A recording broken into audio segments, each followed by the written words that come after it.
CNN Chile y Bio Bio, la radio, presentan Tomás Mochiati, la entrevista.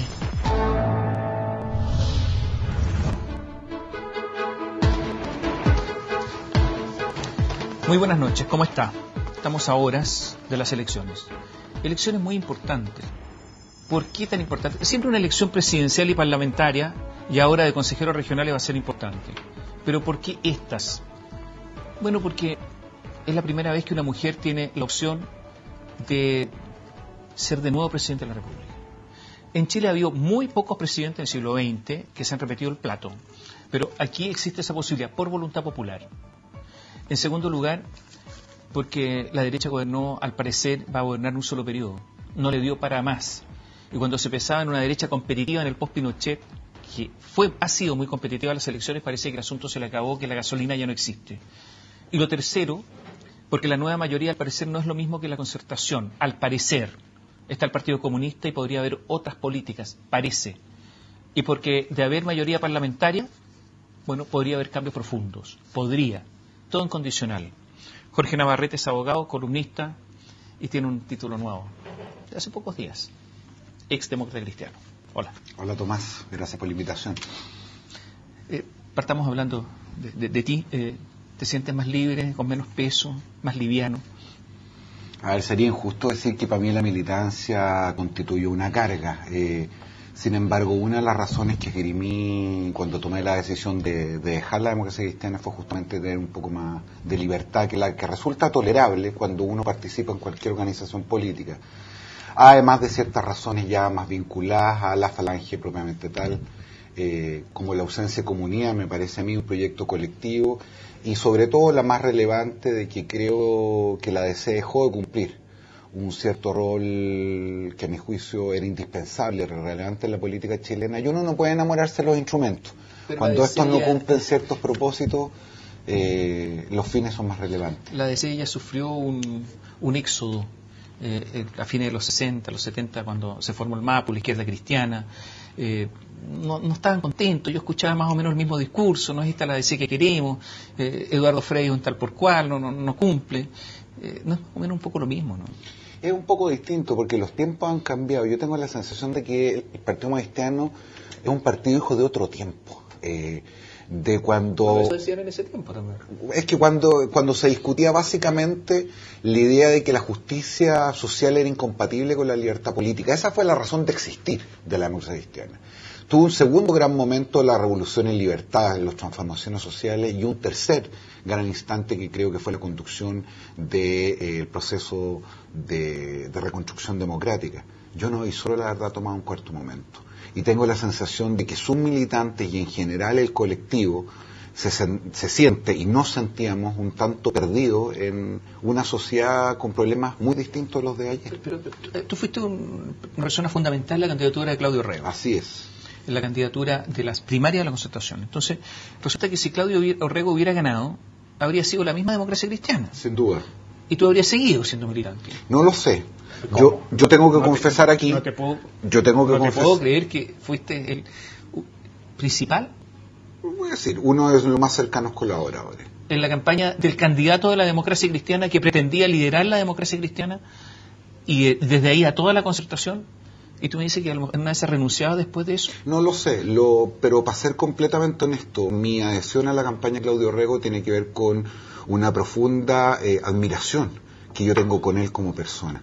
Creo que es un tremendo líder, un gallo extremadamente inteligente, honesto, y me parecía a mí que más allá de la democracia cristiana, tener una alternativa de ese talento era una cuestión importante de poner sobre la mesa.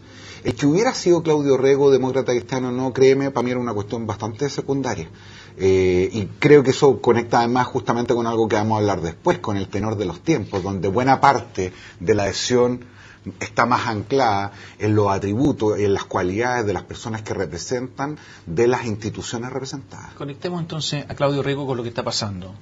Se dice que la candidatura de Claudio Orrego fue extremadamente, en términos, lo que se llama ahora en farmacéutica, valóricos, temas valóricos, conservadora. Efectivamente, así fue. Y que resulta que esa candidatura no estaba con el curso que están adquiriendo los tiempos. entonces resulta que tú te vas porque la democracia cristiana no está de acuerdo a los tiempos y tienes una candidatura valórica, conservadora. Entonces no se entiende. A ver, yo no lo entiendo. No, yo esto lo expliqué la semana siguiente en la columna habitual de La Tercera, de Sí. que resultamos derrotados. Yo Sí. creo que nuestro principal problema fue que nosotros diseñamos una campaña de nicho. Nunca imaginamos que iban a votar 3 millones de electores. Y por lo tanto, no solo esa, cometimos básicamente 3 equivocaciones. Primero, apuntamos en el electorado que suponíamos más cercano a cierta tradición social cristiana, lo cual obviamente significó profundizar el discurso valórico incluso de una perspectiva conservadora. Segundo, menospreciamos la distancia que los ciudadanos en general tienen con la clase política y pensamos que podía haber una alternativa institucional desde la tradición de los partidos. Y en tercer lugar, también hicimos una campaña muy vinculada a lo territorial, a la base y poco enfocada en los medios de comunicación. Nosotros sacamos la cantidad de votos que habíamos pronosticado que íbamos a sacar, con lo cual salíamos segundos. Sin embargo, en un universo de 3 millones de electores, ese porcentaje de votos fue ínfimo, a diferencia de lo que creíamos nosotros, que no iban a votar más de 800.000 personas. Súmale a eso el fenómeno HL y el rol, diríamos, poco decoroso, para decirlo en forma elegante, de la democracia cristiana, el propio partido del candidato en relación a este esfuerzo, y me parece se explican con creces los resultados. Pero eso hacer campañas para un nicho. Campañas son... Salvo que tú, Tomás, o yo, que no creo que sea ninguno de los dos el caso, haya creído que existía la posibilidad de que Claudio Rego le ganara a Michelle Bachelet. Nosotros iniciamos esta campaña sabiendo que íbamos a resultar derrotados, incluso en forma estrepitosa. Nuestro propósito era, y tiene que ver también con mi discusión respecto a la democracia cristiana, no importa si uno es más grande o más pequeño respecto del todo, sino lo que es relevante, la capacidad de liderar, de diferenciarse, de hacer un aporte cualitativamente diferente. Está fuera de los tiempos la democracia cristiana, incluso representada por esa campaña. Fuera de los tiempos, anacrónica. Y te explico, yo tengo la sensación, y ahora vamos a lo que está pasando, Sí. que lo están diciendo varios, algunos lo hemos dicho antes, que hay una cierta derrota cultural de la derecha. El concepto de lucro, que es un concepto hoy demonizado, pero la verdad es que es normal que una empresa tenga utilidades. Cuando las empresas no tienen utilidades, quiebran. Uh-huh. Y don Andrés Bello, en el Código Civil, diferencia entre las personas jurídicas con y sin fines de lucro. Y eso no es una palabra mala, pero ahora, ¿y por qué? Porque hay una victoria cultural. Porque el lucro en las universidades, naturalmente, que es un demonio, y resulta que ahora parece que es demonio en todas partes. Porque finalmente la palabra abuso está directamente relacionada con las empresas, cualquiera que ella sea. No se hace tanta distinción. Y porque leo en algunas encuestas, por ejemplo, perdóname la pregunta tan larga, pero no sé si tuviste la encuesta CEP, cómo estaba votando la gente de derecha, Sí. y resulta que es aplastante. O sea, la nacionalización del cobre es apoyada por un 77% de gente que se cree de derecha o de centro derecha. La Asamblea Constituyente tiene un apoyo general del 45% y entre la gente de derecha y centro derecha el 44%. En matrimonio de personas del mismo sexo también hay. Entonces, victoria cultural y por lo tanto, ya saltando de la campaña de Claudio Rego, que a la luz de esta cifra es decimonónica, ¿la derecha también ha sufrido esta derrota? Así es, y yo creo que en general los sectores más conservadores de la sociedad, todo. La derecha acusaba a la otrora Concertación, hoy nueva mayoría, de haber transitado hacia la izquierda. Yo creo que eso es correcto siempre y cuando ellos se dieran cuenta de lo que ocurrió en Chile en los últimos 4 o 5 años, que todo el espectro político transitó hacia posiciones más progresistas. No solamente la antigua Concertación, sino también la propia derecha. Es cosa de mirar el gobierno de Sebastián Piñera en una perspectiva un tanto más objetiva y con algo de distancia histórica, para decir que es poco ortodoxo que un gobierno de derecha haya impulsado 2 ajustes tributarios, una reforma al postnatal de 6 meses, eliminar el 7%, fortalecer muchos organismos fiscalizadores y suma y sigue. Lo que le ocurre a la derecha es que en algún sentido siente que le cambiaron el mundo. Y cosas que para ellos eran instintivamente razonables terminaron siendo duramente cuestionadas, y le cuesta, y está en la disyuntiva de tomar la decisión, si es que se sacrifica tratando de levantar ciertos valores o banderas que hoy día no tienen ningún asidero o muy poco en la sociedad, o transita hacia otro tipo de posiciones.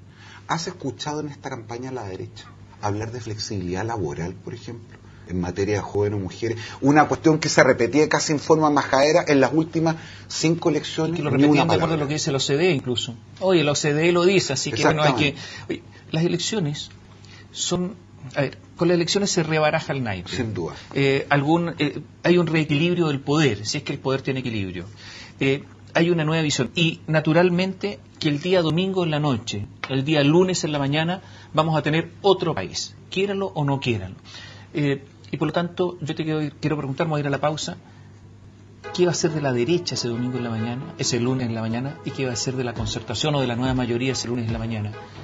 ¿Cuáles van a ser los nuevos equilibrios? Volvemos en un instante. Jorge Navarrete nos acompaña esta noche y la pregunta quedó pendiente. Tenemos elecciones y en las elecciones se rebaraja todo y hay una especie de reequilibrio del poder. Las dos principales coaliciones, ¿cómo van a quedar el lunes en la mañana?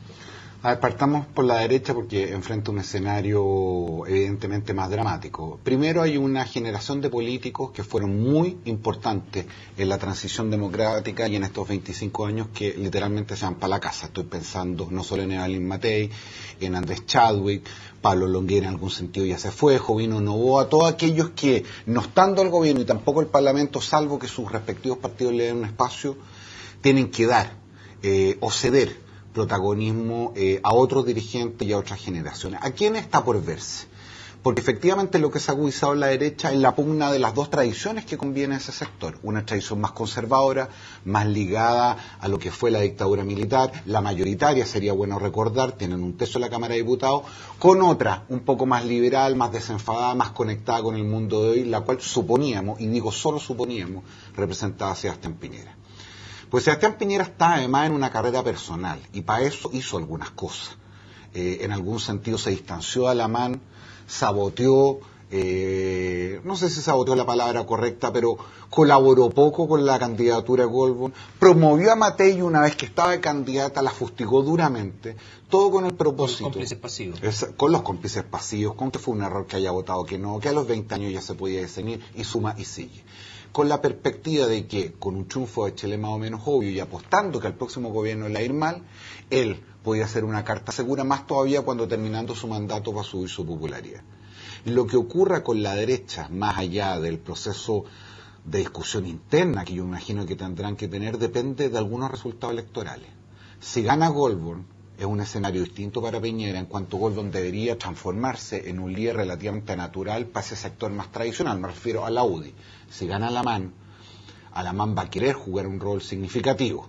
Y ojo, que si Michelle Bachelet gana en primera vuelta, parte de ese costo no solo lo asume la derecha, sino que también lo asume el presidente de la República, que suponemos representa ese sector. ¿Tú ves a Piñera, por ejemplo, formando su propio partido? Es decir, veo a Piñera haciendo varias cosas, pero él ya conoce la mecánica y sabe cuáles son las reglas del juego. Él por sí mismo no es capaz de liderar un proyecto donde su sector resulta una mayoría. Y lo que más bien tiene que convencer es a la actual mayoría de la derecha que él sigue siendo la mejor alternativa o la única, como ocurrió la vez pasada. Y por lo tanto su estrategia justamente consiste en deshacerse de forma elegante, pero deshacerse al fin de sus más cercanos competidores. Yo tengo la impresión que el domingo en la noche puede comenzar en la derecha la noche de los cristales rotos. Sí. O sea, persigamos a los culpables. Naturalmente que eso fue muy distinto de perseguir a los judíos, pero persigamos a los culpables. Veamos que hogueras. Van a empezar los ajusticiamientos políticos, obviamente. Eso va a comenzar, una guerra civil. Sí, y en general, te diría yo, no es muy distinto a los Moy a la manera de la derecha. Recordemos cómo se dejó la candidatura de Lorenzo Goldborn.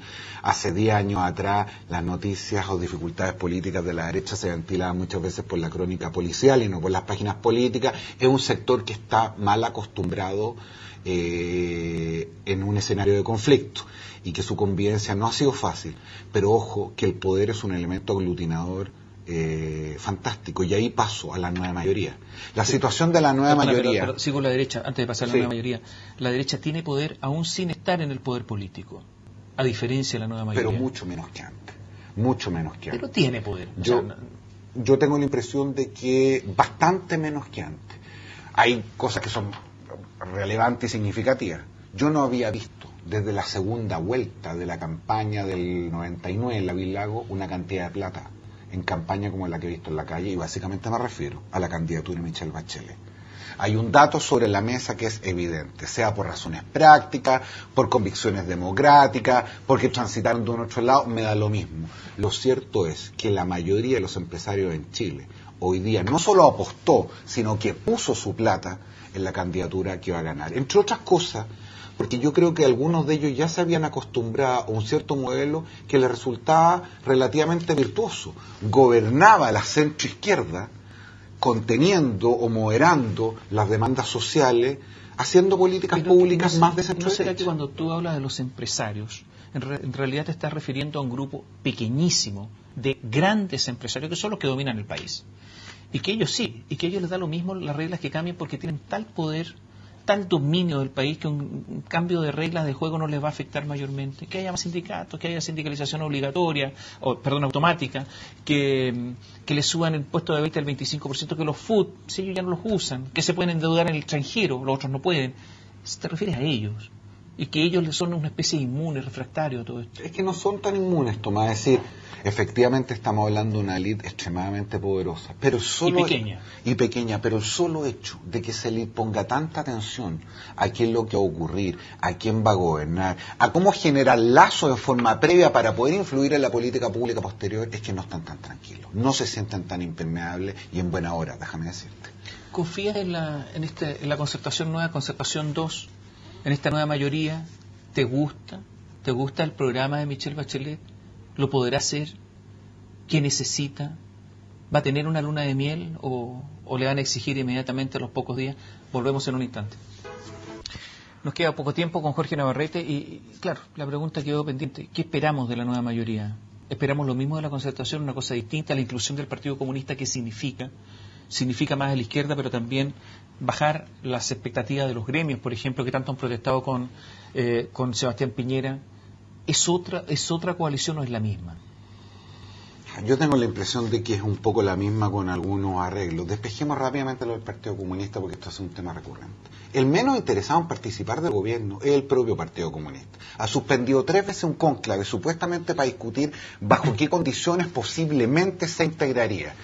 Y tengo la impresión de que, como decía un exministro de Pinochet, lo que le interesa al Partido Comunista es capitalizar las ganancias y socializar las pérdidas. Ya la ventaja de participar en la coalición la obtuvo. Y va a llegar probablemente a 6 o 7 diputados. Sin los costos que significa administrar y gobernar con todos los incordios que muchas veces eso ajena a la población, más todavía en un escenario donde el gran riesgo, el punto de Aquiles de Michelle Bachelet es la generación de expectativas. Si esto fue un problema para Piñera, puede ser desastroso para la próxima gestión, donde hay un conjunto de ciudadanos que creen que en 2 años se va a modificar todo el sistema educacional, vamos a tener una nueva estructura tributaria, otra constitución, vamos a resolver el tema, las ISAPRES, van a subir las pensiones. Eso no va a ocurrir. Y si hay algo que hemos aprendido en política es que algo peor que un adversario es un aliado frustrado o desencantado. Ahora, dicho eso, ¿va a obtener la nueva mayoría un contundente triunfo del Parlamento? Por supuesto que sí. ¿Qué significa contundente? En materia senatorial se va a hablar de todas maneras en la segunda región, probablemente en la 12ª, no se va a hablar en la 4ª y no se va a hablar en la 8ª, lo que le va a dar una mayoría en el Senado. ¿En la 6ª tampoco hay posibilidad? Tampoco. No suficiente para los quórum que se necesitan. Repitamos que lo que se necesita para la nueva mayoría para modificar ley orgánica son 4/7. 4/7, que básicamente afecta el debate, digamos, de carácter educacional. Exactamente. Ya el segundo quórum es el de 2/3 para las reformas constitucionales. Y en la Cámara de Diputados va a ocurrir un tanto lo mismo. El escenario más pesimista para la nueva mayoría es que doblen 6 distritos, el más optimista es que doblen 9 o 10, cosa que en principio tampoco va a alcanzar. Porque hay que recordar algo aquí, la derrota de la derecha no es lo mismo, aunque sí parezca, que el triunfo de la nueva mayoría. Por 2 razones. Primero, muchos parlamentarios que van a ganar no son parte de la nueva mayoría. El caso de Yoyo Jackson, por ejemplo, o muy probable alguno de los del PRI. Pero además, y como yo le decía el día domingo, toda esta lealtad, todo este entusiasmo, toda esta adhesión, el día después de que los diputados resultan electos, deja de ser glamorosa, deja de ser necesaria. A Michelle Bachelet le deben bastante poco lo que le debían antes. Y salvo algunos que todavía están interesados en el nombramiento de algunas seremías, intendencias o gobernaciones, perfectos de mejorar su posición de carácter local, lo que se va a iniciar es un proceso muy, muy jodido, en un escenario de gran fragmentación de la clase política, donde ya lo vimos, la negociación individual, privada. Va a ser muy difícil encontrar primero un representante del Parlamento que pueda interlocutar con el gobierno, pero todavía más complejo que ese representante, aunque esté, cuando diga algo tenga 15, 20 o 10 diputados, senadores detrás diciendo yo en esto me acoplo, como otra hora lo hacía Pablo Longueira, por ejemplo. Eso no va a volver a ocurrir. Y por lo tanto, grandes expectativas, una clase política fragmentada, un escenario más complejo desde el punto de vista económico, y una ciudadanía, como tú comentabas fuera de cámara, con una lógica y la inmediatez muy fuerte, pone un escenario un tanto inquietante, diría yo, que va a requerir mucha destreza. ¿Eres pesimista? Soy más bien cauto. Creo que vamos a tener una luna y miel corta. Acaba de ganar la fecha una lista que estaba más a la izquierda de la que ya parecía estar en la vanguardia del movimiento estudiantil. ¿Qué pasa si en junio, tenemos a los estudiantes nuevamente en la calle? ¿Tiene Bachelet manejo político para administrar esto, a tu juicio? Yo creo que tiene algo casi más importante que el manejo político. Tiene un patrimonio de afecto y lealtad ciudadana que probablemente yo no había visto en ningún otro candidato. ¿Ese afecto y lealtad es, a tu juicio, en una buena proporción incondicional? Yo quiero creer que no hay nada, ni menos en política, incondicional. No, pero hay incondicionalidades en política. Hay incondicionalidades, pero esas se han reducido gravidantemente. Lo pongo al revés. Cuando algunos analistas hoy día hablan de vamos a estar más arriba o más abajo el piso histórico, eso el piso histórico se acabó. Eso es una terminología propia de los 90. Hoy día el voto duro, leal, como tú dices, de la nueva mayoría o de la alianza no supera el 20%. Y más bien, al revés de lo que ocurrió antes, un gran porcentaje de ciudadanos que transita de un otro lado según las expectativas, según la conveniencia, según lo que le ofrezcan. Y eso mismo va a empezar a ocurrir en la Cámara Alta y en la Cámara Baja. Gracias, Jorge. Gracias a ti, Tomás. Jorge Navarrete nos acompañó esta noche. Estamos pensando, reflexionando sobre lo que va a ocurrir y el post elecciones. Gracias, buenas noches.